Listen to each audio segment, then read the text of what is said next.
ஓம் சாந்தி. நான் ஆத்மா. மிக அழகான, அற்புதமான, சைத்தன்யமான நட்சத்திரமாவேன். ஆவாகிய எனக்குள் சர்வ குணங்கள் நிறைந்திருக்கின்றது. இந்த ஆத்மாவின் மீது படிந்திருக்கின்ற கரைகளை பரமாத்மாவின் துணையோடு இப்பொழுது மெதுமெதுவாக நீக்குகின்றேன். எப்படி ஒளி அடிக்கும் பொழுது மூர்த்தியானது உருவாகிறதோ அதுபோல நான் ஆத்மா மிகவும் அழகாக உருவாகிக் கொண்டிருக்கின்றேன் என உணர்கின்றேன். எனக்குள் இருக்கின்ற அவகுணங்கள் கரைய கரைய நான் ஆத்மா மிக சக்திசாலியான நிலையை அனுபவம் செய்ய முடிகிறது. இந்த வைர வாழ்க்கை போல இந்த வாழ்க்கை அனுபவமாகின்றது. அசாதாரணமான சூழ்நிலைகள் நிறைந்த இந்த கலியுகத்தில் பரமாத்மாவின் துணையானது எனக்குள் சர்வ பிராப்திகளை நிறைத்துக் கொண்டிருக்கின்றது. எனக்கு கிடைத்த இந்த வாழ்க்கை அற்புதமான வாழ்க்கையாகும். ஒவ்வொரு கணமும் நான் ஆத்மா விலை மதிப்பில்லாத, எல்லைக்கு அப்பாற்பட்ட, யாராலும் அழிக்க முடியாத செல்வத்தை சேர்த்து கொண்டிருக்கின்றேன். இதே மனநிலையோடு என்னுடைய வாழ்நாள் முழுவதும் பரமாத்மாவின் துணை கொண்டு சுய பரிவர்த்தனை செய்து விஸ்வத்தின் பரிவர்த்தனைக்கும் வித்தாக அமைவேன். ஓம் சாந்தி.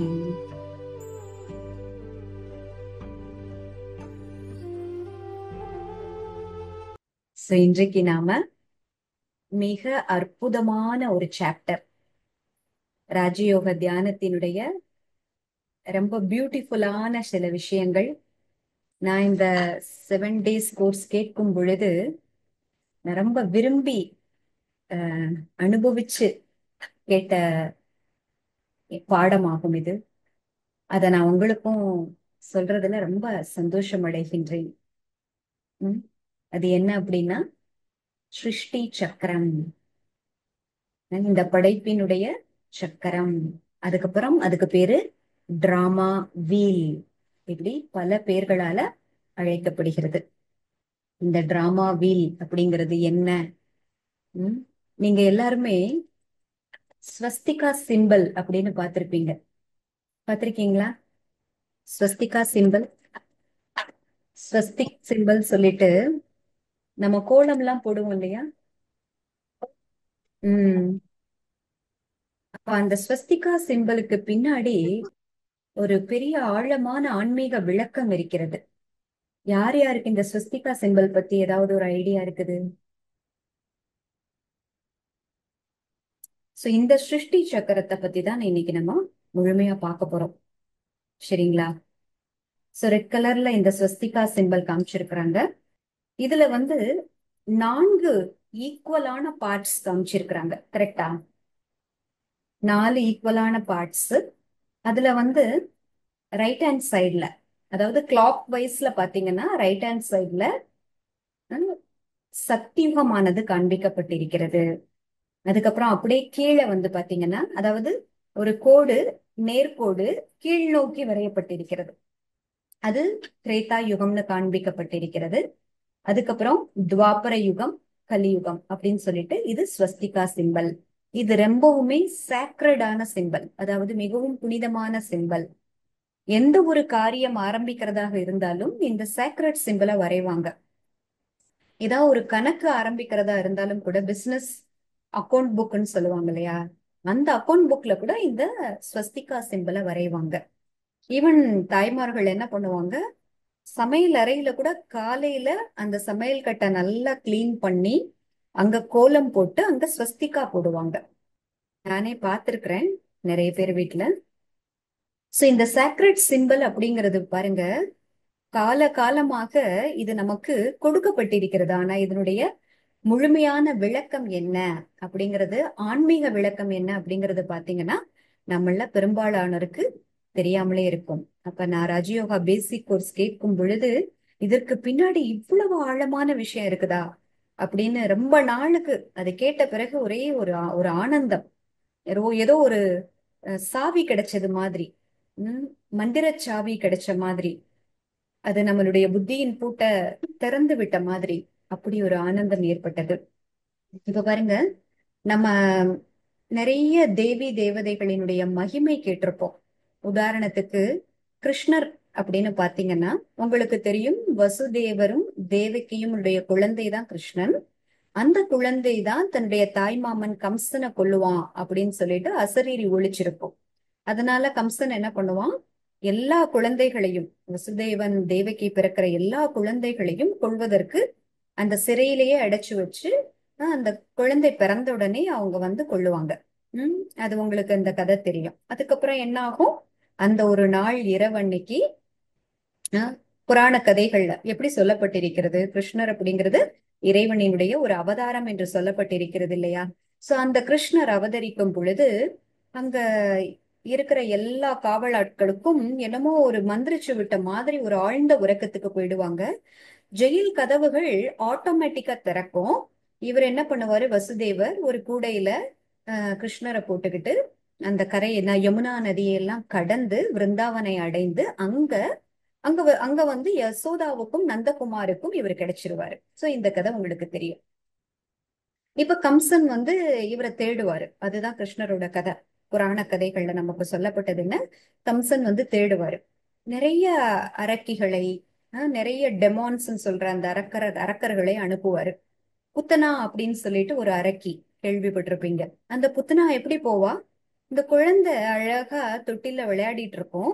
ஊர்ல இருக்கிறவங்க எல்லாம் இந்த குழந்தையோட தேஜஸ் பாக்குறதுக்கு, அந்த குழந்தையினுடைய அழகை பாக்குறதுக்கு வந்துட்டு போயிட்டு இருப்பாங்க யசோதா வீட்டுக்கு.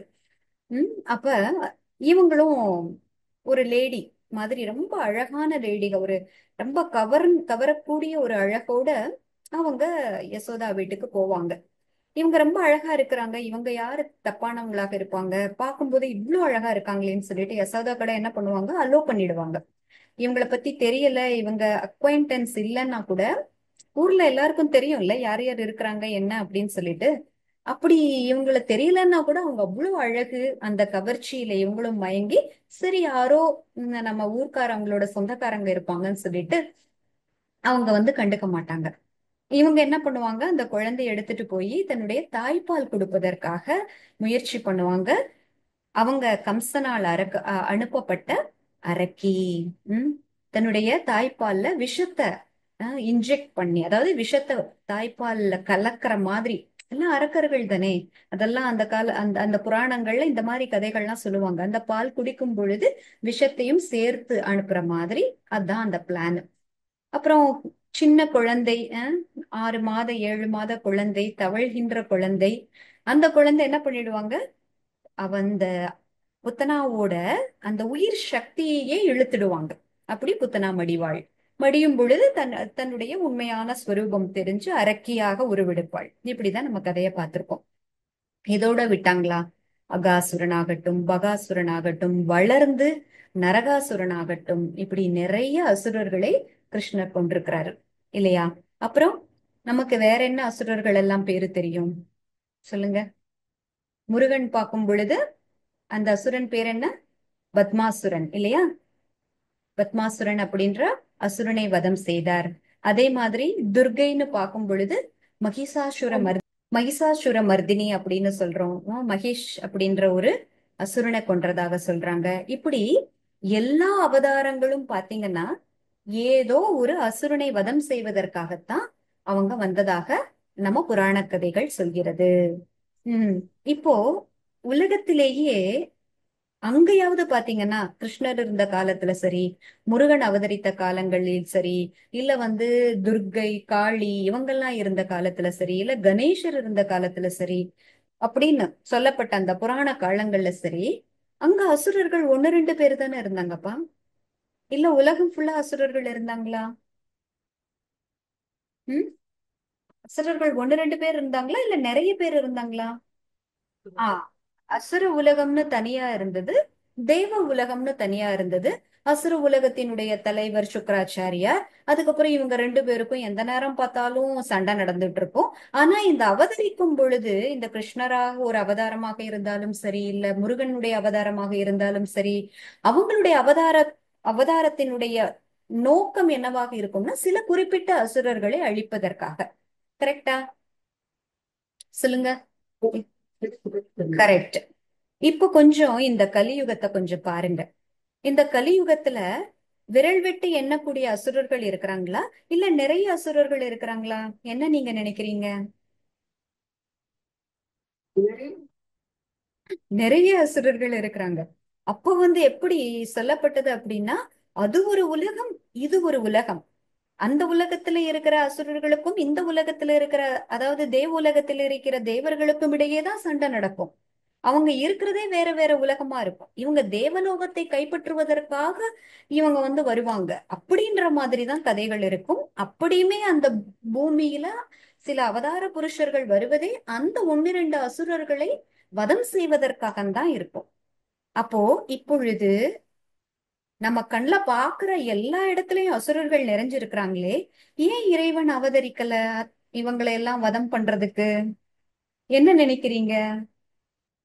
ம் ஓகே. அப்ப அவர் இறைவன் வந்தாருன்னா இந்த மாதிரி அசுரர்களை வதம் செய்வாரா? அப்ப இந்த உலகமே இல்லாம போயிடுமே.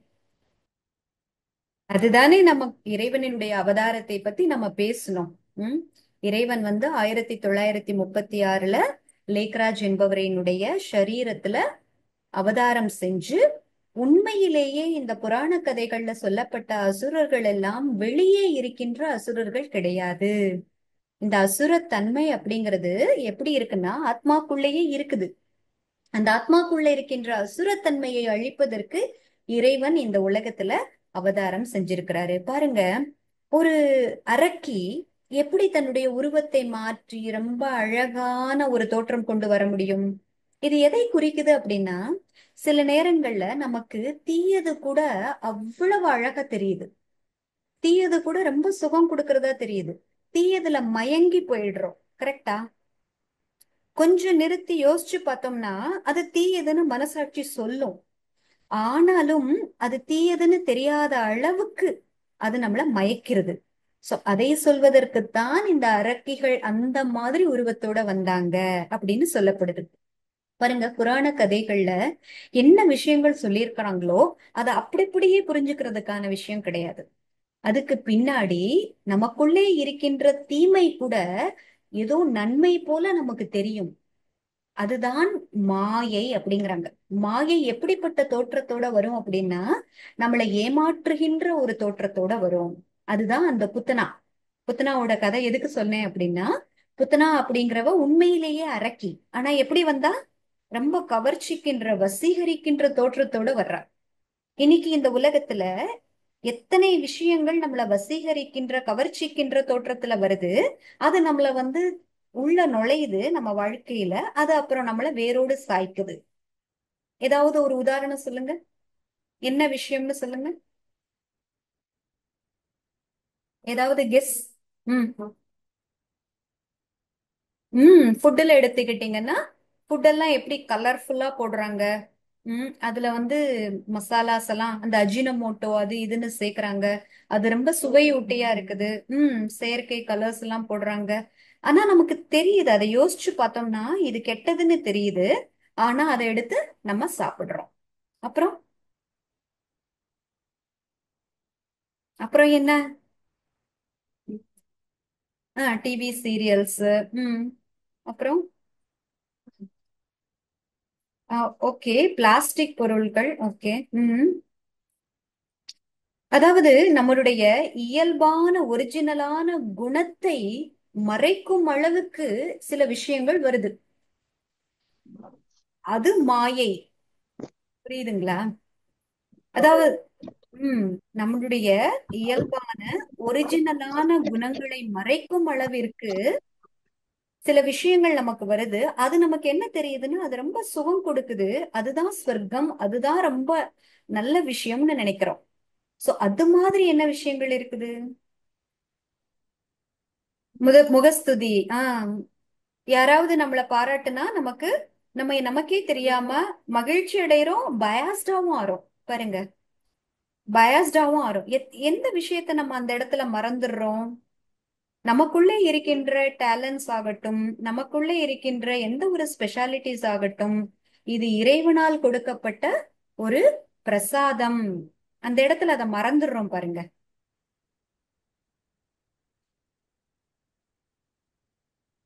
ம் அந்த ஃபர்ஸ்ட் ஆஃப் ஆல் நமக்கு இருக்கின்ற அந்த திறமை கூட ஒரு கடுகளவு தான். ஆனா நம்ம அதை என்ன நினைக்கிறோம்? அத நான் தான் பெரிய ஆள் அப்படின்னு நினைச்சுக்கிறோம். அப்ப அந்த முகஸ்துதிக்காக, பாராட்டுக்காக, புகழுக்காக, ஒரு வெளிப்படையான ஒரு பகட்டுக்காக நிறைய விஷயங்களை செய்றோம்.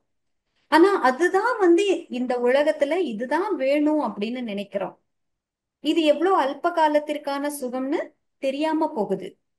இது எல்லாமே மாயை தான். இன்னும் பாருங்க, எத்தனை பேரு பாத்தீங்கன்னா அடிக்ஷன்ஸ், நிறைய அடிக்ஷன்ஸ். இப்ப இந்த தற்காலத்தை அடிக்ஷன்ஸ் பாத்தீங்கன்னா போன். இப்ப போன் இல்லாம யாராலும் இருக்கவே முடியலப்பா. ஒரு டைனிங் டேபிள்ல கூட போன் வந்துருது. அந்த போனை பார்த்துக்கிட்டே தான் சின்ன குழந்தைங்களுக்கு அந்த போனை காட்டி அம்மாக்கள் ஊட்டிட்டு இருந்தாங்க. இப்ப பெரியவங்களே அந்த போனை கையில வச்சுக்கிட்டு பார்த்துக்கிட்டே தான் சாப்பிடுறாங்க. முன்னெல்லாம் சீரியல் பார்ப்பாங்க, சீரியல் பார்த்துக்கிட்டே சாப்பிடுவாங்க. இப்போ எங்க போனாலும் ஒரு கெட் டுகெதர் அப்படின்னு பாத்தீங்கன்னா, அந்த கெட் டுகெதர்ல கூட பாத்தீங்கன்னா எல்லாருமே சேர்ந்திருக்காங்கன்னு தான் பேரு. ஆனா எல்லாரு கையிலயும் ஒரு போன் இருக்கும், எல்லாரும் அந்த போன்ல தான் பிஸியா இருப்பாங்க. இதெல்லாம் நடக்குதா? நடக்குதா? ம் இப்- இப்படி சின்ன விஷயங்களிலிருந்து ஆரம்பித்து பெரிய விஷயம் வரை, அதாவது நான் ஆத்மா, ஐந்து விகாரங்கள் அப்படின்ற மாயைக்குள்ள சிக்கிக்கிட்டேன். நல்லா யோசிச்சு பார்த்தோம்னா நமக்கு அதுவரை தெரியல. பற்று இருக்குன்னு நமக்கு தெரியல, பேராசை இருக்குதுன்னு தெரியல, அகங்காரம் இருக்குதுன்னு தெரியல, கோபம் இருக்குதுன்னு தெரியல, காமம் இருக்குதுன்னு தெரியல. இது அஞ்சு விகாரமும் நம்மளுடைய இயல்பான நேச்சர் ஆயிடுச்சு. நேச்சர் ஆயிடுச்சா இல்லையா? சொல்லுங்க, இந்த அஞ்சு விகாரம் இல்லாத ஏதாவது ஒரு மனிதனை பார்க்க முடியுமா இப்போ? முடியவே முடியல. அப்போ இது எல்லாம் எந்த தோற்றத்தோட வந்திருக்கு நம்ம வாழ்க்கையிலன்னா மாயை. இதை அறியாமல் இருப்பதுதான் அறியாமை. மாயையை அறிவதுதான் உண்மையான ஞானம்.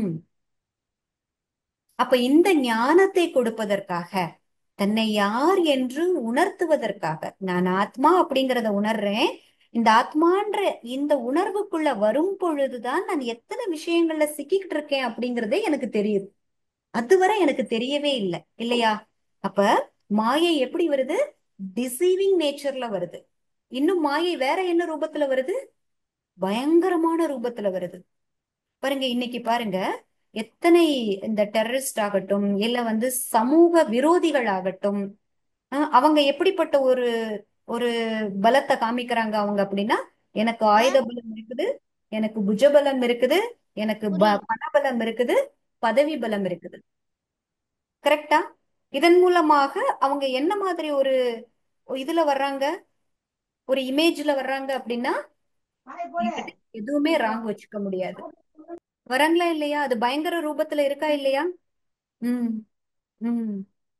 சோ அப்ப இந்த மாயை அப்படிங்கிறது ஜென்ரலா ரெண்டு விதத்துல வரும். ஒண்ணு, தன்னுடைய ரூபத்தையே பெருசா ஆக்கிக்கிட்டு நான் பெரிய ஆளு, எனக்கு முன்னாடி நீ அடிமையாகணும், பயமுறுத்தும் தோற்றத்தோட. அதாவது தன்னுடைய பலத்தை காட்டி பயமுறுத்துற தோற்றத்துல வரும். இல்லைன்னா ரொம்ப டிசீவிங்கா ஏமாற்றக்கூடிய விதத்துல வரும். நல்லா யோசிச்சு பாருங்க, இந்த உலகத்துல நடக்கிற எல்லா விஷயங்கள் அதுக்கு நாம எந்த விதத்துல வந்து ஏமாறுறோம் இல்ல பயப்படுறோம். ரெண்டே ரெண்டு தான் நடக்கும். ஒன்னும் ஏமாறுவோம் இல்லைன்னா பயப்படுவோம். ம். இப்ப நம்ம ஒரு இடத்துல வந்து தொழில் நடத்திட்டு இருக்கோம்னு வச்சுக்கோங்க. திடீர்னு வருவாங்க. வந்துட்டு நீங்க இந்த இடத்துல விட்டு காலி பண்ணணும் அப்படின்னு சொல்லுவாங்க. இது ஒரு அராஜகம் தானே. அப்ப நம்ம என்ன நினைப்போம்? வந்து ரெண்டு ரெண்டு பேர் வந்து குண்டாஸ் வராங்க, எதையாவது ஒரு தட்டு தட்டி விட்டுடுறாங்க, நம்மளால என்ன பண்ண முடியும் நினைக்கிறோமா? அப்ப எப்படிப்பட்ட ஒரு பயந்துடுறோம் இல்லையா? ம். ம். ம். அப்போ உண்மையிலேயே பார்த்தோம் என்றால் இந்த அரக்கர்கள் எல்லாம் வந்து இந்த ரூபத்துல வருவாங்க. ஆனா இந்த ரூபத்துல அவர்கள் வரும் பொழுது எதனால அவங்க நம்மள தாக்குறாங்க அப்படின்னா, நமக்குள்ளே இந்த விகாரங்கள் இருப்பதனாலையும் ஆத்மாக்குள்ள சக்திகள் இல்லாததுனாலதான் நம்ம பாதிக்கப்படுறோம். இத கொஞ்சம் ரிலேட் பண்ணி பாருங்க. பெரிய பெரிய ரிஷிகள், முனிகள், ஞானிகள் எதற்குமே அஞ்ச மாட்டாங்க. அவங்க இருப்பதே எப்படி இருப்பாங்க? ஸ்கின்னியா இருப்பாங்க. ஓங்கி ஒரு அறை விட்டா அங்கேயே கூட விழுந்துருவாங்க. ஆனா எப்படி இருப்பாங்க மனதளவுல? மன திடமா இருப்பாங்க. மனதிடத்தோடு இருப்பாங்க. அவங்க அவங்க பக்கம் சத்தியம் இருக்கும். அவங்க எதற்குமே அஞ்ச மாட்டாங்க. என்ன சொல்லுவாங்க? மிஞ்சி மிஞ்சி போனா நீ என்ன பண்ணுவ? என் உயிரை தானே எடுப்ப, ஏன் என்ன கொல்லுவ அவ்வளவுதானே அப்படின்னு நினைப்பாங்க. ம், கரெக்டா? அப்ப அவங்க அவங்க மனதிடம் மூலமாக அவங்களுடைய சத்தியத்தன்மையின் முன்னாடி எதுவுமே நிலைக்காது. ம், கரெக்டா இல்லையா? அப்ப ம் அப்ப எங்க ஆத்ம சக்தி இருக்கிறதோ, எங்க ஆத்மால தூய்மை இருக்கிறதோ, அங்க அவர்களுக்கு எந்த ஒரு கஷ்டமும் துக்கமும் வரவே முடியாது. அது வந்தா கூட எப்படி போயிடும்? அடிபணிஞ்சு போயிடும். ம். சோ இப்படிப்பட்ட ஆத்மாவினுடைய பலம், அதை வந்து கொடுப்பதற்காகத்தான் இந்த சிருஷ்டியினுடைய இறுதி கட்டத்துல இருக்கிறோம். இப்ப அந்த ஸ்வஸ்திகா சிம்பிளை பாருங்க. ரெண்டு கடிகார முள் தெரியுதா? ஒரு நிமிட முள், ஒரு மணி முள். உங்களுக்கு தெரியுதா? கடிகார முள் தெரியுதுங்களா? எவ்வளவு நேரம் இருக்குது 12 மணி அடிக்க? ஒரு 5 நிமிடம் கூட இல்ல. அப்படிதானே காட்டுது? அப்படின்னா என்ன அர்த்தம்? கலியுகத்தினுடைய ஆல்மோஸ்ட் இறுதி, ஃபேக் எண்டுன்னு சொல்லுவாங்க. ஹம்? கொஞ்சம் தான் பாக்கி இருக்குது. அதுக்கப்புறம் அந்த அந்த நிமிடம் முள்ளானது மணி முள்ளோடு இணையும் பொழுது சத்தியுகம் ஆரம்பிக்குது. இந்த ஸ்பேஸ் எவ்வளோ? ஒரு 5 நிமிஷம் தான். 1 மணி நேரத்துல ஒரு 5 நிமிஷம் இருக்கிற மாதிரி தான். சோ இந்த 5 நிமிஷம் அப்படிங்கிறது நம்ம இந்த கல்ப சக்கரத்துல, சிருஷ்டி சக்கரத்துல, நாடக சக்கரத்துல எதற்கு இணை அப்படின்னா 100 வருடத்திற்கு இணை. இப்ப நீங்க பாக்குறது வந்து 4 யுகங்கள். இந்த 4 யுகங்களும் சேர்ந்து ஒரு கல்பம். கல்பம் அப்படிங்கிறது ஒரு புது வார்த்தையா இருக்கும். ஏன்னா நம்ம படிச்சதெல்லாம் வந்து யுகம் யுகம்னு தான் படிச்சிருப்போம். கலி யுகம் அப்படிங்கிறது ரொம்ப ஃபெமிலியரான வேர்டு. ஆனா கல்பம் அப்படிங்கறது உங்களுக்கு அவ்வளோ யூஸ் பண்ணியிருக்க மாட்டீங்க. ஆனா கற்பக விருட்சம், கல்ப விருட்சம் அப்படின்னு கேள்விப்பட்டிருக்கீங்களா? ம். சோ அப்ப அந்த கல்பம் அப்படிங்கிறது என்ன அப்படின்னா, இந்த 4 யுகங்கள் சேர்ந்தது ஒரு கல்பம். அதனுடைய எத்தனை வருஷம் அப்படின்னு பாத்தீங்கன்னா அது 5000 வருடம். ஒவ்வொரு யுகமும் எப்படி ஈக்குவல் பார்ட்டா தானே இருக்கு. அந்த ஸ்வஸ்திகா சிம்பிள பாருங்க. எல்லா பார்ட்டுமே ஈக்குவல் தானே. அது அடக்குற பகுதி வந்து ஈக்குவலா இருக்குது. அப்ப 5000 வருடம் அப்படிங்கிறது 4 யுகம். ஒவ்வொரு யுகமும் 1250 வருடம். இதுதான் காலச்சக்கரத்தின் ஒரு பெரிய அளவுகோல். இத நம்ம ஒரு கிளாஸ்ல கூட சொன்னோம். இப்போ இந்த படத்தோட நல்லா உங்களுக்கு புரியும். இப்ப பாருங்க, சத்யுகம் முடிச்சு, திரேதாயுகம் முடிச்சு, துவாபர கலியுகத்துல நம்ம இருக்கிறோம். இந்த சிருஷ்டியில இப்ப கலியுகத்துல இருக்கிறோம்னா ஏற்கனவே துவாபரத்தை, திரேதாவ, சத்யுகத்தை கடந்து வந்திருக்கிறோமா இல்லையா? கடந்து வந்திருக்கிறோமா ம். இல்லையா? ஆமா. கடந்து வந்திருக்கிறோம். அப்ப இனி எந்த யுகத்துக்கு போகணும்? சத்தியுகத்துக்கு தான் போகணும். அதுதானே நியதி. ஏன்னா இது காலச்சக்கரம். காலச்சக்கரம் எப்படி சுழலும்? முன்னோக்கி சுழலும். அப்ப துவாபரத்தை முடிச்சு கலியுகத்துக்கு வந்தோம், கலியுகத்தை முடிச்சு சத்தியுகத்துக்கு போகணும். ஆனா சத்தியுகம் எப்படிப்பட்ட யுகம்? திரேதா யுகம் எப்படிப்பட்ட யுகம் அப்படின்னா, ரெண்டுமே ஸ்வர்க்கம் என்று சொல்லப்படுகிறது. அத வைகுந்தம் அப்படிங்கிறோம். அததான் ஹெவன், பாரடைஸ் அப்படிங்கிறாங்க. அப்ப இந்த ஹெவன், பாரடைஸ், வைகுந்தம், ஸ்வர்க்கம், இதுல போறவங்க எப்படி இருக்கணும்? அப்ப அந்த உலகம் எப்படி இருக்கணும்? ஸ்வர்க்கம்ங்கிறது இந்த பூமி அல்லாம வேற இடத்துல இருக்கா, இல்ல ஸ்வர்க்கம்ங்கிறது இதே பூமியில நடக்க போகுதா? என்ன நீங்க நினைக்கிறீங்க? இதே பூமியில தான் ஸ்வர்க்கமானது உருவாக போகிறது. இதற்கு நம்ம ஒரு விளக்கம் கூட கொடுத்தோம். இதே இதே பூமியில தான் யாரு பிறந்தாரு? மகாத்மா காந்தி பிறந்தாரு, காஞ்சி பெரியவா பிறந்தாங்க, ரமணர் பிறந்தாரு, ராகவேந்திரா பிறந்தாரு, ஜீசஸ் கிரைஸ்ட் பிறந்தாரு, மொஹம்மட் ப்ராஃபட் பிறந்தாரு. இப்படி எல்லா தர்ம ஸ்தாபகர்கள், பெரிய பெரிய மகான் ஆத்மாக்கள், புண்ணிய ஆத்மாக்கள் பிறக்கிறாங்க. அப்போ அவங்களின் நினைவாக நாம என்ன பண்றோம்? அவங்களினுடைய மெமோரியல் மெமோரியல் வைக்கிறோம்ல, அவங்களுக்கான மணிமண்டபம் வைக்கிறோம்ல. இப்ப தேனி பகுதியில பாத்தீங்கன்னா பெனிக்விக் அப்படின்ற ஒரு இன்ஜினியருக்கு மணிமண்டபம் வைக்கப்பட்டிருக்கிறது. தேனி ஏரியால இருக்கிறவங்களுக்கு நல்லா கண்டிப்பா உங்களுக்கு தெரிஞ்சிருக்கும். அவரு இந்த பெரியார் நதியின், பெரியார் ஆற்றின் குறுக்கே அணை கட்டுறதுக்கு பிரிட்டிஷ் காலத்துல அவர் தன்னுடைய சொத்தை விற்று மீதி பணத்தை எடுத்துட்டு வந்து அந்த ப்ராஜெக்ட முடிச்சாராம். அந்த அணை கட்டின பிறகுதான் இந்த கம்பம் பள்ளத்தாக்கு ஏரியா ஃபுல்லா நல்ல பாசன வசதி பெற்று அப்படியே ஒரு சொர்க்கம் போல ஆயிடுச்சு. அவ்வளவு பச்சை பசேல் என்று ஆயிடுச்சு. ஆக்சுவலி நம்ம சொர்க்கம்ன்ற வார்த்தையை எல்லாத்துக்குமே யூஸ் பண்ணக்கூடாது. வழக்குல நான் சொல்லிட்டேன். உண்மையிலேயே நம்ம சொர்க்கம் அப்படிங்கறது என்னன்னு பார்க்க போறோம். அப்புறம் நமக்கு தெரியும் நம்ம இருக்கிற உலகம் எப்படி இருக்கு, சொர்க்கம் எப்படி இருக்கும் அப்படின்னு.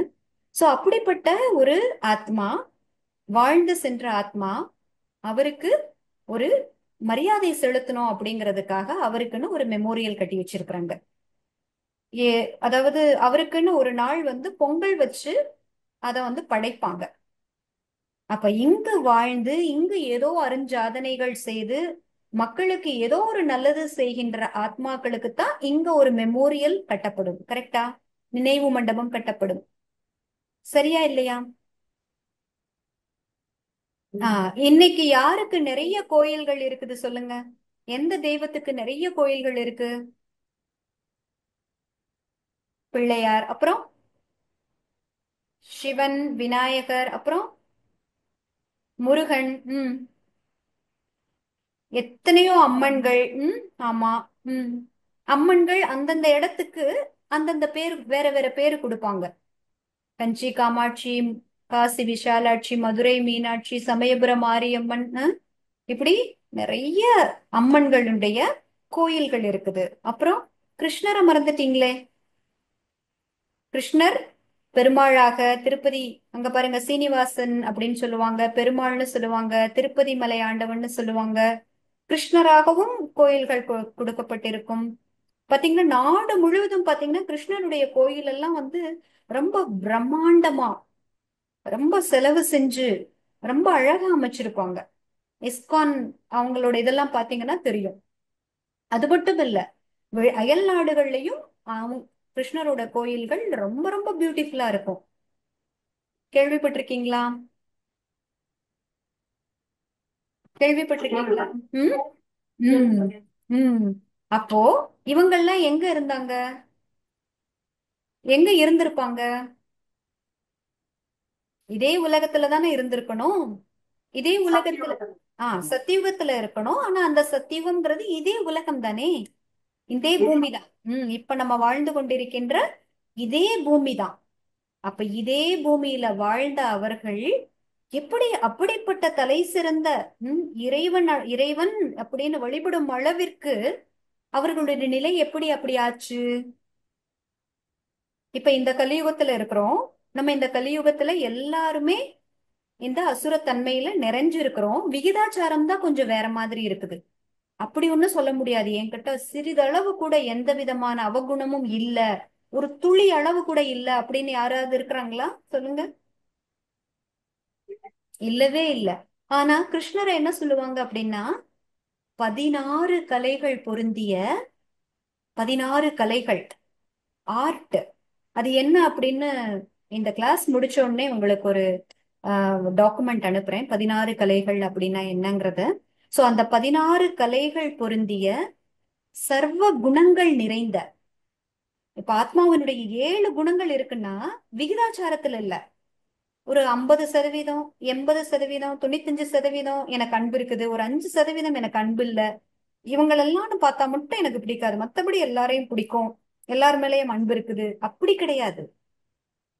சர்வ குண சம்பன்னா எல்லா குணங்களிலும் நிறைந்த, அஹிம்சா பரமோதரம். அஹிம்சா பரமோதரம் அப்படின்னா தேக உணர்வு அப்படிங்கிறது சிறிதளவு கூட இல்லாத. இங்க ஹிம்சை அப்படின்னா, ஒரு ஹிம்சை என்ன, நம்ம வாயால பேசி ஒருத்தரை துன்புறுத்துறது, அப்புறம் கை கால்களால இன்னொருத்தரை துன்புறுத்துறது, இது ஹிம்சைன்னு சொல்லுவாங்க. கரெக்டா? கரெக்டா? ஆ. ஆ. இது இல்லாம இன்னொரு ஹிம்சை கூட இருக்குது. நான் ஆத்மாங்கிறத மறந்து எனக்குள்ளே அவகுணங்களை உருவாக்கி ஆத்மாவோட கழுத்தை பிடிக்குது பாருங்க இந்த அவகுணங்கள். இப்ப கோபம் வருதுன்னா அங்க அன்பு காணா போயிடுது. அப்ப அன்பை நம்ம கொண்டுட்டோம்ல அந்த இடத்துல. கொன்- அப்ப அதுவும் ஹிம்சை தானே. சோ அப்ப அஹிம்சா பரமோதரம் அப்படின்னா என்ன அர்த்தம்? மனதளவு கூட எந்த விதமான தீய எண்ணங்கள் இல்லாத, பார்வை கண்ணோட்டம் கூட எந்த விதமான எதிர்மறை உணர்வுகள் இல்லாத, எண்ணங்கள்ல வீண்தன்மை இல்ல, எதிர்மறை திண்மை இல்ல, எல்லார் மேலேயும் சுப பாவனை, எல்லார் மேலேயும் அருள் பார்வை, எல்லாருமே நல்லா இருக்கணும், யாராக இருந்தாலும் சரி. அபகாரிக்கும் உபகாரம். அன்னைக்கு கூட பார்த்தோம்ல, இன்னா செய்தாரை ஒருத்தல் அவர் நான நன்னயம் செய்துவிட. அந்த உள்ளம் முழுவதும் சர்வ குணங்களினால் நிரம்பி இருக்குது. யாருடைய உள்ளமானது சர்வ குணங்களினால் நிரம்பி இருக்கிறதோ அவர்கள் யாருக்குமே துக்கத்தையே கொடுக்கவே முடியாது. தனக்கு துக்கம் கொடுத்தவங்களுக்கு கூட துக்கம் கொடுக்க முடியாது. புரியுதுங்களா? சர்வகுண சம்பன்னன்னா அஹிம்சா பரமோதரம்னா புரியுதா? ஃபர்ஸ்ட் ஆஃப் ஆல் எனக்கு வெறுப்பு வருது, கோபம் வருது, அமைதியின்மையில போயிடுறேன், அகங்காரம் வருதுன்னா முதல் என்னையே நான் கொன்னுக்கிறேன்னு தான் அர்த்தம். இதுக்கு பேரு தான் ஆத்மஹத்யா. ஹிந்தியில சூசைடுக்கு என்ன சொல்லுவாங்கன்னா ஆத்மஹத்யான்னு சொல்லுவாங்க. அதுதான் கரெக்டான வேர்டு. ஆத்மஹத்யா அப்படின்னா உண்மையிலேயே அவகுணங்கள் வரும் பொழுதே நம்ம நம்மளை கொன்னுடுறோம் அப்படின்னு அர்த்தம். ஆத்ம ஹத்யா, ஆத்மாவை ஹத்யான்னா கொல்றது, துன்புறுத்துறது. இங்க நான் எனக்குள்ள எந்த அவகுணங்களை கொண்டுட்டு வரேனோ அங்க ஹிம்சக்கா ஆயிடுறேன், ஹிம்சை செய்பவரா ஆயிடுறேன். அப்ப அஹிம்சா அப்படின்னா எந்த விதமான அவகுணங்கள் இல்லாத ஆத்ம ஜோதி சதா பிரகாசமாக எரிந்து கொண்டிருக்கின்ற, அதை தன்னுடைய எட்டர்னல் ரிலீஜன், பரமோ தரம். பரமோ தரம் அப்படின்னா என்ன அர்த்தம்? அதுதான் என்னுடைய தர்மம். அஹிம்சா பரமோதரம் கொஞ்சம் கஷ்டமான வார்த்தையா இருக்கும். உம் ஆனா இதனுடைய அர்த்தங்களை எல்லாம் புரிய புரிய ரொம்ப ஆனந்தமா இருக்கும், மனசுக்குள்ள அப்படியே பூ பூக்கிற மாதிரி இருக்கும். அஹிம்சை என்பது எனது பரம தர்மம். இன்னைக்கு தர்மத்திற்காக சண்டை போடுறாங்க. ஆனா என்னுடைய தர்மம் எப்படி இருக்கு? எனக்குள்ளே ஒரு அகங்காரம் வரக்கூடாது, சின்னதா சிடுசிடுப்பு வரக்கூடாது, சின்னதா பொறாமை வரக்கூடாது, எந்த அவகுணங்களும் வராமல் ஆத்ம ஜோதியை பிரகாசமாக நான் சுடர்விட்டு எரிய வைத்துக் கொண்டிருக்கின்றேன். அப்படிப்பட்ட டபுள் அஹிம்சக். டபுள் அஹிம்சக். ஒரு அஹிம்சக் என்னது? கடினமான வார்த்தைகளை பேசாம, கை கால்கள் மூலம் ஒருத்தருக்கு துக்கம் கொடுக்காம, அடிக்காம, செய்யாம இருக்கிறது அஹிம்சக். டபுள் அஹிம்சக்னா என்ன? ஆத்ம உணர்வு போகாம இருக்கிறது. புரியுதுங்களா? இதெல்லாம் ரொம்ப பியூட்டிஃபுல்லான வேர்ட்ஸ். கொஞ்சம் அப்படியே யோசிச்சு பாருங்க. நான் ஆத்மா எப்படி இருக்கிறேன்? அஹிம்சை அப்படிங்கறத என்னுடைய பரம தர்மமாக வச்சிருக்கிறேன். அதாவது கீதையில கிடைச்ச சின்ன சின்ன துணுக்குகள், சின்ன சின்ன அழகான விஷயங்கள், அத வச்சு மகாத்மா காந்தி வெள்ளையனை, அதாவது ஆங்கிலேயர்களை, பிரிட்டிஷ்காரர்களை எதிர்ப்பதற்காக இந்த யுக்தி எல்லாம் யூஸ் பண்றாரு. அப்படி அவர் யூஸ் பண்ண ஒரு விஷயம்தான் சத்தியாகிரகம். ம் அவங்க என்ன பண்றாங்க, நம்ம மேல ஹிம்சைய செலுத்துறாங்க. அதே நேரத்துல எது வீரம் அப்படின்னா, நீ ஹிம்சை பண்ணாலும் கூட நான் திரும்பவும் ஹிம்சைய கையில எடுக்க மாட்டேன். துன்பம் கொடுத்தால் கூட நான் உனக்கு துன்பத்தை கொடுக்க வேண்டும் அப்படின்ற அந்த ஹிம்சையை கையில் எடுக்க மாட்டேன். ஆனால் எந்த ஒரு எந்த ஒரு அதர்மத்தையும் என் மேல திணிக்க முடியாது. இது எவ்வளவு பெரிய வீரம் பாருங்க.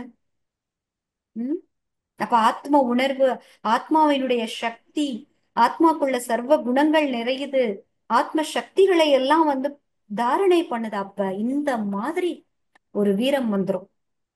அஹிம்சா பரமோதரம், சம்பூர்ண நிர்விகாரி. சம்பூரண நிர்விகாரி, விகாரம் அப்படின்னு என்னன்னே தெரியாது. பூரணம்னு சொல்லுவாங்க. அதையும் விட ஒரு பூரணத்துவத்தை சொல்வதற்கு சம்பூரணம், எந்த கேப்புமே கிடையாது. அப்படிப்பட்ட நிர்விகாரி. விகாரின்னா அவகுணங்கள் உள்ளவர். நிர்விகாரின்னா அவகுணங்கள் இல்லாதவர்.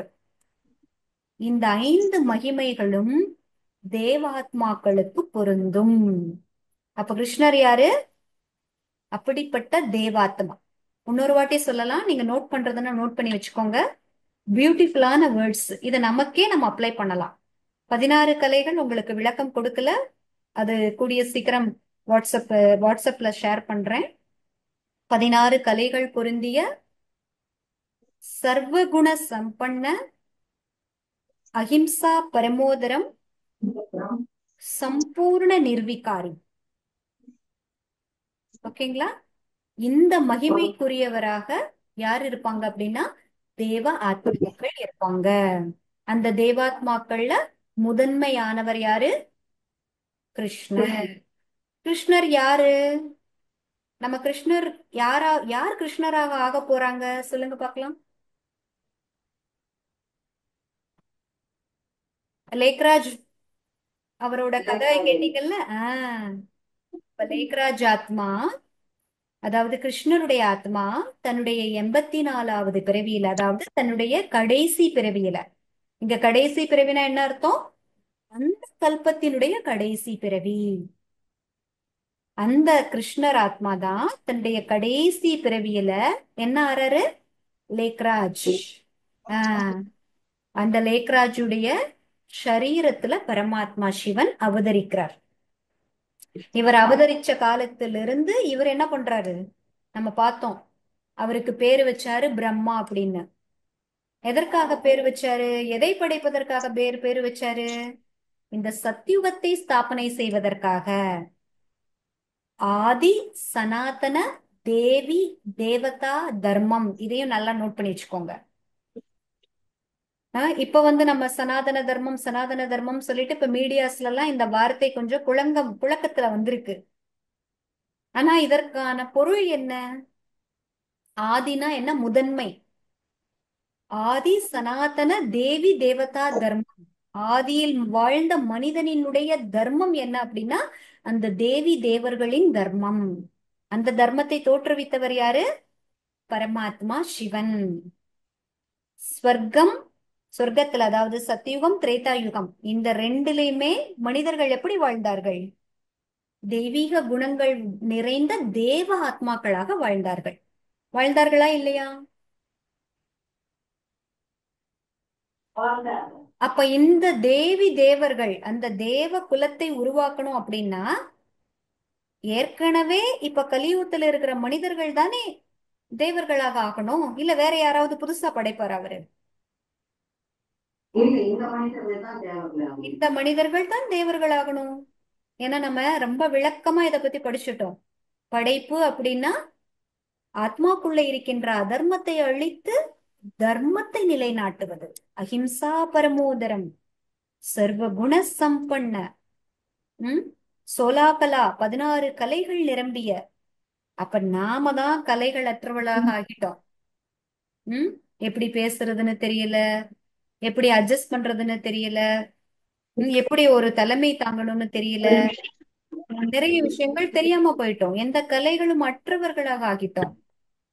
இப்பொழுது பரமாத்மா என்ன பண்றாரு? 16 கலைகள் பொருந்தியவராக நம்மளை ஆக்குறாரு. சர்வகுண சம்பன்னமாக ஆக்கிறாரு. சர்வ சக்திவானாக ஆக்குறாரு. அனைத்து சக்திகள் பொருந்தியவர்களாக ஆக்குறாரு.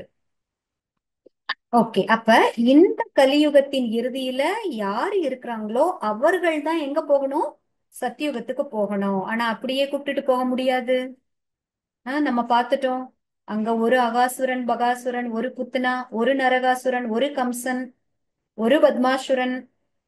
இப்படி ஒன்னொன்னுதான் இருந்தாங்க. இங்க எல்லாருடைய ஆத்மாக்குள்ளேயும் அசுர குணம் நிறைஞ்சிருச்சு. அதனால பரமாத்மா என்ன பண்ணுவாரு? எல்லாம் நீங்க இப்ப சுத்திகரணம் ஆகணும். ம் இந்த கலியுகத்தில் இருக்கிற எல்லா ஆத்மாக்களும் வர முடியாது. எல்லாருமே வர முடியுமா சொல்லுங்க? பாசிபிள்? பாசிபிளா நாட் பாசிபிளா சொல்லுங்க. என்ன நினைக்கிறீங்க? பாசிபிளா நாட் பாசிபிளா? உங்க வீட்ல உங்க வீட்ல சார்ந்தவங்க நிறைய பேர் இருப்பாங்க. எத்தனை பேர் இந்த ஞானத்தை ஆசையா கேக்குறாங்க? எத்தனை பேர் வேற வேலை இல்லை அப்படின்னு சொல்றாங்க?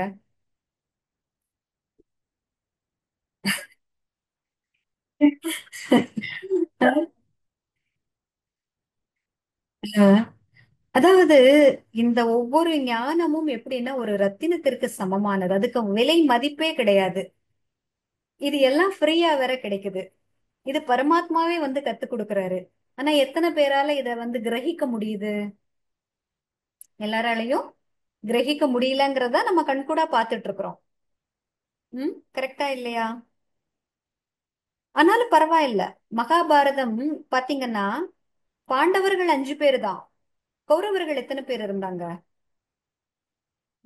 100 பேரு. அப்ப இந்த உலகத்துல 5% ஆத்மாக்கள் தான் இந்த மாதிரி முயற்சி பண்ணுவாங்க. எது எனது நிலையான சுகம்? என்னுடைய வாழ்க்கையினுடைய பர்பஸ் என்ன?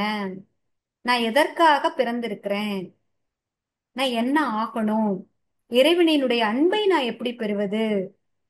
இந்த அத்தி இந்திரிய சுகம்னா என்ன? பேரானந்தம்னா என்ன? இந்த அல்பகால சுகத்துல எனக்கு என்ன கிடைச்சது? நான் எதை நோக்கி நீ பயணம் செய்யணும்? இந்த மாதிரி எண்ணங்கள் எல்லார் மனதிலையும் வந்துருமா சொல்லுங்க? Not possible. ம் நாட் பாசிபிள் தானே? ஆனா அதை அனுபவிச்சு பார்த்தாதான் தெரியும். அஹ்? அனுபவிச்சு பார்த்தாதான் தெரியும். ஆனா என்ன பண்றது? பறவைகள் பலவிதம். ஒரு மலர் தோட்டம் இருக்குன்னு வச்சுக்கோங்க. அந்த மலர் தோட்டத்துல எல்லாமே ரோஜா மலர்கள். நல்லா இருக்குமா? கொஞ்சம் ரோஜா இருக்குது. ம் கொஞ்சம் செவந்தி பூ இருக்குது. கொஞ்சம் மல்லிகை இருக்குது. கொஞ்சம் அரளிப்பூ கூட இருக்குது. அப்படி விதவிதமான மலர்கள் இருக்கும்போது தானே இந்த மலர் தோட்டம் அழகா இருக்குது. அஹ்? அதுதான் சிருஷ்டியினுடைய ரகசியமும் கூட. முதவே சொல்லியாச்சு. ஏன் இவங்க அரளி மலரா இருக்கிறாங்க? கேள்வி கேட்க முடியுமா? ஏன் அரளி மலரா இருக்குது? ஏன் எருக்கம் மலரா இருக்குது? கேட்க முடியுமா நம்ம? முடியுமா சொல்லுங்க? ஏன் எல்லா எருக்க மலரும் கேட்க முடியாது இல்லையா? எருக்க மலரெல்லாம் இனி ரோஜா மலர் ஆகுங்க, தாமரை மலர் ஆகுங்க அப்படின்னு சொல்ல முடியுமா? முடியாது. எக்ஸாக்ட்லி. டிராமால அவங்களோட பார்ட் அது. அவங்க அதற்காகத்தான் வருவாங்க. எனக்கு இவ்ளோ கிடைச்சா போதும், திருப்தி, ஐ எம் ஹாப்பி. அவ்வளோ நிறைஞ்சா போதும், ஐ எம் ஓகே அப்படின்னு இருப்பாங்க. சோ நம்ம சத்தியுகத்துல ஏன் இத்தனை பேர் வரல அப்படின்னு கேள்வி கேட்க முடியாது.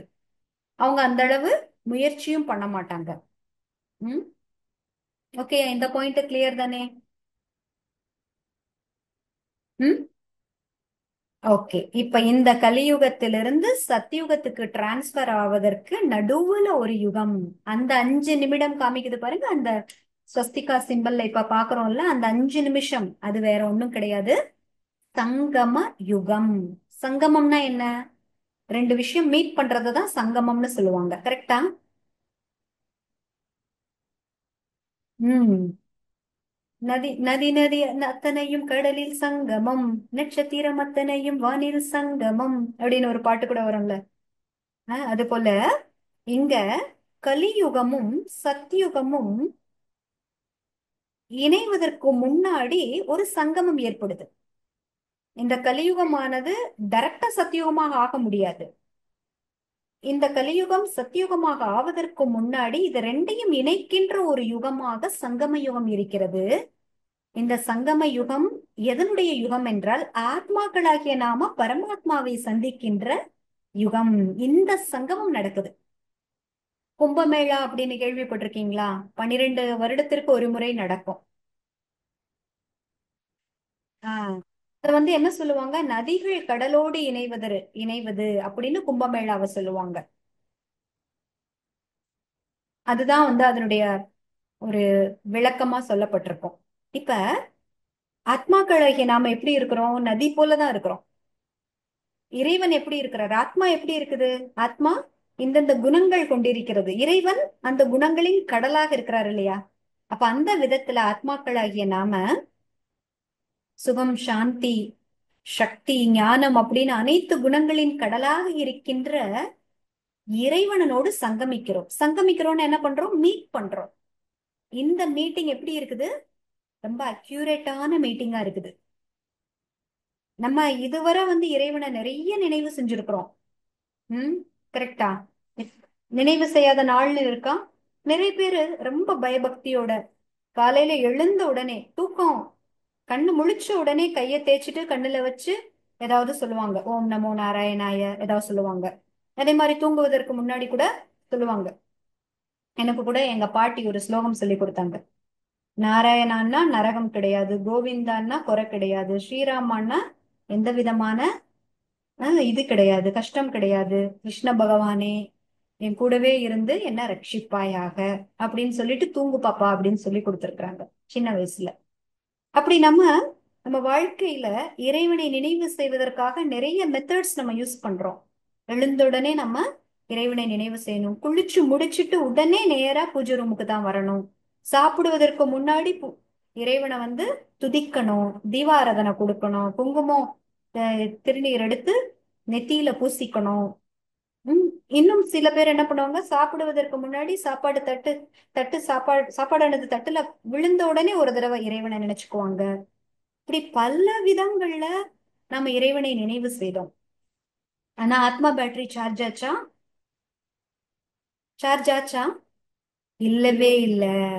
அப்போ உண்மையான சங்கமம், உண்மையான மீட்டிங் இப்ப எப்படி நடக்குது? ஃபர்ஸ்ட் சாவி நான் ஆத்மா. ஃபர்ஸ்ட் சாவி என்ன கொடுத்தாரு தந்தை? புத்தியினுடைய பூட்டு திறப்பதற்கான முதல் சாவி என்ன கொடுத்தாரு? நான் ஆத்மா. நான் ஆத்மா அப்படின்னு வந்த உடனே முதல் பாடம் அப்படியே ஒரு ரீல் மாதிரி சுத்துது. நான் ஆத்மா. இந்த கை இல்ல, இந்த கால் இல்ல, இந்த கண் இல்ல, இந்த தேகம் இல்ல, இந்த கண்ணாடி முன்னாடி பாக்குறேனே இந்த உடல் அல்ல. அப்ப இந்த உடல் அல்லன்னா உடலுக்கு வர்ற வியாதிகள், உடல்ல ஏதாவது குறைகள், அங்கஹீனங்கள், இதனால நான் ஆத்மா பாதிக்கப்படுறேனே. அப்ப நான் எந்த அளவுக்கு என்ன தேகம் தேகம்னு உணர்வு பூர்வமா நினைச்சேன். இப்படி எல்லா விஷயத்தையும் அசைப்படுது. நான் ஆத்மா, நான் ஆத்மான்ற தெளிவு பிறக்க பிறக்க எனக்குள்ளே வீணான எண்ணங்கள் இருக்கக்கூடாது, எந்த விதமான எதிர்மறை எண்ணங்கள் வரக்கூடாது. இறைவனின் சிந்தனையை செய்து எனக்குள்ளே நான் இந்த பேட்டரியை சார்ஜ் பண்ணணும். யாரு கூட எப்ப எப்படி பேசினாலும், யாரு கூட டீல் பண்ணாலும், எந்த சம்பந்த தொடர்புல வந்தாலும் இனிமையா பேசணும். அவங்க கிட்ட இருக்கிற நிறைய பார்க்கணும், குறைகளை பார்க்க கூடாது. இது எல்லாத்துக்கும் ஃபவுண்டேஷன் என்ன? நான் ஆத்மா அப்படின்ற சாவி. புத்தியின் போட்டு திறந்ததா? இவ்வளவு அற்புதமா இருந்தது. இப்படி முதல் பாடத்திலிருந்து நமக்கு நிறைய சாவி கிடைச்சிருக்கு. அந்த சாவியை யூஸ் பண்ணி எவ்வளவு புத்தி எல்லாம் கல் புத்தியா இருந்துச்சோ, புத்திக்கு பெரிய பெரிய பூட்டு போட்டிருந்ததோ, அதெல்லாம் ரொம்ப சுலபமா ஓபன் பண்ணிக்கிட்டே வர்றோம். அப்ப இந்த சங்கம யுகம் அப்படிங்கிறது எப்படிப்பட்ட யுகம்? அசெண்டிங் ஸ்டேஜ், ஏறும் கலை. இப்ப ஆத்மா என்ன பண்ணுது? ஆத்மா பேட்டரி சார்ஜ் ஆயிட்டே போகுது. நான் ஆத்மால வருமானம் சம்பாதிச்சுக்கிட்டே இருக்கிறேன். இந்த வருமானத்தை என்ன தவிர வேற யாராலையும் அழிக்க முடியாது. பாருங்க, முனிவர்கள் எல்லாம் பாத்தீங்கன்னா கோபம் வந்தா சாபம் கொடுப்பாங்கன்னு சொல்லுவாங்க. இப்படி சாபம் கொடுத்துக்கிட்டே போனாங்கன்னா என்ன ஆகும் அவங்களுக்கு? சொல்லுங்க, என்ன சொல்லுவாங்க அப்படி சாபம் கொடுத்துக்கிட்டே போனா? அவங்களுடைய தவ வலிமை குறைஞ்சிரும். அதுக்கப்புறம் திரும்ப அவங்க தவம் பண்ணணும். கரெக்டா இல்லையா? அப்ப நம்ம ஆத்மாக்களாகிய நாம அவ குணங்களை எடுக்க எடுக்க அதன் மூலமாக நாம உண்மையிலேயே நம்மளதான் சபிச்சுக்கிறோம். மத்தவங்கள சபிக்கிறதா நினைக்கிறோம். ஆனா உண்மையிலேயே என் எனர்ஜி தான் வெளியே போகுது. ரிஷிகள் அப்படித்தானே பண்றாங்க. மத்தவங்கள சபிக்கிறேன்னு நினைக்கிறாங்க, ஆனா அவங்க ஆத்ம சக்தி தான் குறைஞ்சது இல்லையா? ஆனா இப்ப இந்த சங்கம யுகத்துல உண்மையான தபஸ்யா நம்ம பண்றோம். உண்மையான தவமா இல்லையா? அது உண்மையான தவமா இல்லையா? உண்மையான தவம். இந்த தவம் தான் முழுமையான தவம், முழுமையான தவம். முழுமையான, உண்மையான, யதார்த்தமான, ரொம்ப ஈஸியான தவம்னா என்னன்னு நினைச்சோம் நம்ம? சாப்பிடாம தூங்காம காடுக்கு போய் மலைக்கு போய் குகைக்குள்ள போயிட்டு எந்த வெளி உலக தொடர்பும் இல்லாம தன்னை வருத்தி எத்தனையோ போஸ் எல்லாம் ஹத்த யோகம்னு சொல்லுவாங்க. வேற வேற விதமா போஸ் கொடுப்பாங்க, யோக முத்ராஸ் வைப்பாங்க, ஆசனாஸ் பண்ணுவாங்க. இத்தனை பல விஷயங்களிலிருந்து இறைவன் நம்மளை விடுவிச்சு வெரி ஈஸி சிம்பிள், தன்னை ஆத்மான உணர், என்னை நினைவு செய், முடிஞ்சிருச்சு. இதற்கு பேர் என்ன சொல்லுவாங்கன்னா மண் மனாபவ. இந்த மந்திரத்தை கொடுத்து, இந்த மந்திரத்தினுடைய முழு பொருளை நமக்கு கொடுத்து நம்மள சக்திசாலியாக ஆக்குறார். அணைய போகின்ற விளக்க என்ன பண்றாரு? இந்த ஞான நெய் ஊற்றி நல்ல திரிய திரிச்சு விட்டு பிரகாசமாக சுடர் விட்டு எரிய வைக்கிறார். இந்த சங்கம யுகம் அதனால வைர யுகம் என்று சொல்லப்படுகிறது. அப்ப நம்ம சங்கம யுகத்திலிருந்து அடுத்து சத்தியுகம் திரேதா யுகம்னு வரும் கிளாஸ்கள்ல பார்க்கலாம். இப்ப நீங்க என்ன புரிஞ்சுக்கிட்டீங்க? சங்கம யுகம் வைர யுகம், ஆத்மாவை உண்மையான வைரமாக மின்னச் செய்கின்ற யுகம். இது ஆத்மாவும் பரமாத்மாவும் சந்திக்கின்ற யுகம்.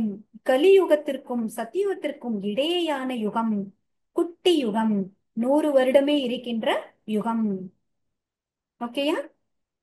சோ இப்ப நம்ம ஒரு சின்னதா மெடிடேஷன் கமெண்ட்ரி பண்ணலாம், கிளாஸ் பண்ணிக்கலாம். சோ உங்களை மற்ற எல்லா விஷயங்களிலிருந்தும் கொஞ்சம் விடுவித்து ஒரு அமைதியான இடத்துல, அமைதியான சூழ்நிலையில ஒரு 5 நிமிஷம் யாரும் டிஸ்டர்ப் பண்ணக்கூடாதுன்னு சொல்லிட்டு உங்களுக்கான முழுமையான நேரமாக இதை ஒதுக்குங்க.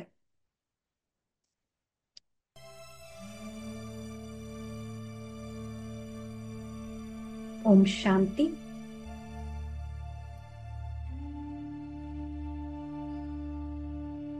நான் ஆத்மா இப்பொழுது கலியுகம் என்கின்ற விஷ சாகரத்திலிருந்து விடுபட்டு விட்டேன். இறைவனின் சத்திய படகில் அமர்ந்துள்ளேன்.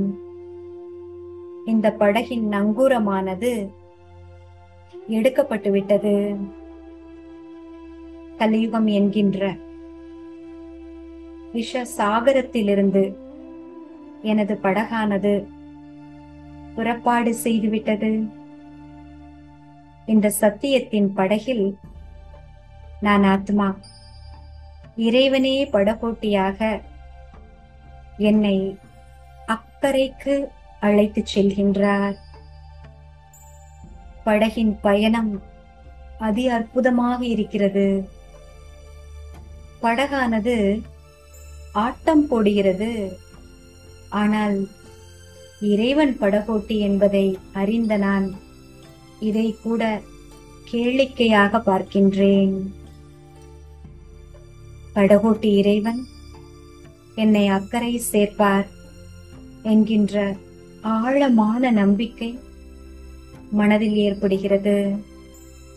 நான் ஆத்மா பரமாத்மாவை அக்யூரேட்டாக, யதார்த்தமாக, உண்மையாக சந்திப்பு செய்கின்றேன்.